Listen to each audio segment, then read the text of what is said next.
అసెంబ్లీలో CM Revanth Reddy BRS పై విరుచుకుపడ్డారు. గత ప్రభుత్వ పాలన విధానాలను ఎండగడుతూ తీవ్రస్థాయిలో మండిపడ్డారు. తమది ప్రజాప్రభుత్వం, ప్రగతి భవన్ కంచెలను తెంపామన్నారు. 6 గ్యారంటీలకు చట్టబద్ధత కల్పిస్తామని, ఖచ్చితంగా అమలు చేసి తీరుతామన్నారు. గత పాలన వల్ల అన్ని రంగాల్లో తెలంగాణ నష్టపోయిందన్నారు. ఆనాడు ముఖ్యమంత్రిని కలవాలంటే మంత్రులకు ప్రవేశం లేదు. ముఖ్యమంత్రిని కలవాలంటే తెలంగాణను సాధించిన, తెలంగాణ ఉద్యమానికి ఊపిరులూదిన గద్దరన్నకు ప్రవేశం లేదు.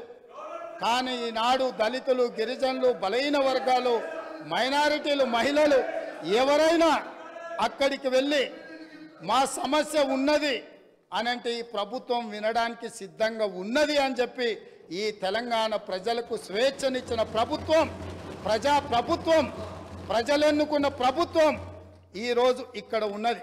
ప్రభుత్వం ఏర్పడిన మొదటి రోజే మొట్టమొదటి మంత్రివర్గ సమావేశాన్ని ఏర్పాటు చేసి 6 గ్యారంటీలను చట్టబద్ధత మంత్రివర్గంలో కల్పించి, మేమే 4 గోడల మధ్యలో నా మంత్రివర్గమే కాదు, ప్రతిపక్షంలో ఉన్న వాళ్లను, మా సహచర పక్షంగా ఉన్న సిపిఐని సమస్యలను పరిష్కరించడంలో సహకరించే ఎంఐఎం సూచనలు కూడా తీసుకొని పరిపాలన నిర్ణయాలను ఏ విధంగా చేయాలనో చట్టబద్ధత కల్పించే చట్టాన్ని ఈ సభ ద్వారా చేస్తాము.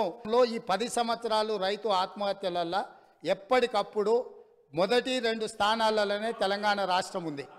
8,000 చిల్లర రైతులు ఆత్మహత్యలు చేసుకున్నారని ఎన్సీఆర్బీ లెక్కలు చెప్తున్నాయి. అధ్యక్ష, రాష్ట్ర ప్రభుత్వం తీసుకొచ్చిన రైతు బీమా పథకానికి సంబంధించిన నివేదిక 2018 నుంచి 2023 ఆగస్టు నెల వరకు 1,21,000 మంది రైతులు చచ్చిపోయినరు.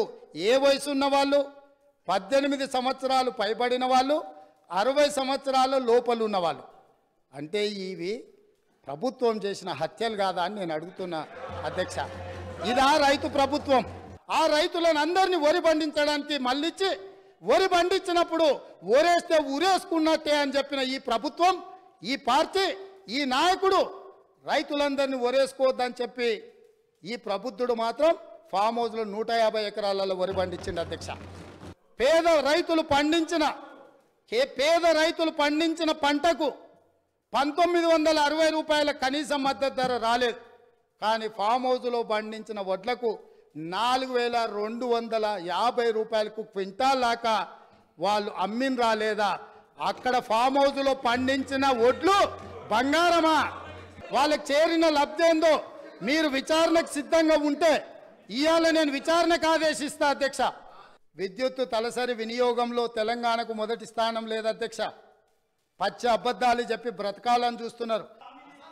వాస్తవంగా కేంద్ర విద్యుత్ శాఖ ఆధ్వర్యంలోని సెంట్రల్ ఎలక్ట్రిసిటీ అథారిటీ వార్షిక నివేదిక 2023 ప్రకారము తెలంగాణ రాష్ట్రం విద్యుత్తు తలసరి వినియోగంలో 10వ స్థానంలో ఉంది. అధ్యక్ష, ఇందిరమ్మ రాజ్యం అంటే పేదలకు ఇందిరమ్మ ఇండ్లు ఇస్తాం, భూమి లేని దళితుల, గిరిజనులకు అసైన్మెంట్ భూములు ఇస్తాం, పోడు భూముల పట్టాలు ఇస్తాం, పేదలు చదువుకునే విద్యార్థులకు ఫీజు రియంబర్స్మెంట్ ఇస్తాం, వైద్యం అందించలేని నిరుపేదలకు ప్రాణాలు పోతుంటే కుటుంబ సభ్యులుగా ఆదరించి రాజీవ్ ఆరోగ్యశ్రీ పథకాన్ని అందుబాటులోకి తీసుకొస్తాం. ఇందిరమ్మ రాజ్యం అంటే మైనారిటీలకు సచార్ కమిటీ నివేదిక ప్రకారం దళితులతో సమానంగా వాళ్ళు ఇబ్బందులను ఎదుర్కొంటున్నారంటే మైనారిటీలకు 4% రిజర్వేషన్ ఇస్తాం. అధ్యక్ష, 10వ తరగతి పరీక్ష నిర్వహించలేనోళ్ళు, 12వ తరగతి పరీక్షల పేపర్లు దిద్దలేనోళ్ళు, తెలంగాణ పబ్లిక్ సర్వీస్ కమిషన్ ద్వారా ప్రభుత్వ ఉద్యోగ నియామకాలు చేపట్టలేనోళ్ళు ఖచ్చితంగా సిగ్గుతో తల వంచుకోవాల్సిందే. తెలంగాణ సమాజానికి క్షమాపణ చెప్పి తీరవలసిందే. అధ్యక్ష, ఈరోజు దొరుకుతున్న డ్రగ్స్కి ఈ ప్రభుత్వ వైఫల్యం కారణం కాదా? 100% ఉక్కు పాదంతో అణిచివేస్తాం, ఎంత వాళ్ళున్నా బొక్కలేస్తామనే నిబద్ధతతో నా ప్రభుత్వం, మా ప్రభుత్వం పనిచేయబోతుంది. దీనికైనా వాళ్ళు పూర్తి స్థాయిలో మద్దతు పలకాలి అని చెప్పి మీ ద్వారా వారికి విజ్ఞప్తి చేస్తున్నా. అధ్యక్ష.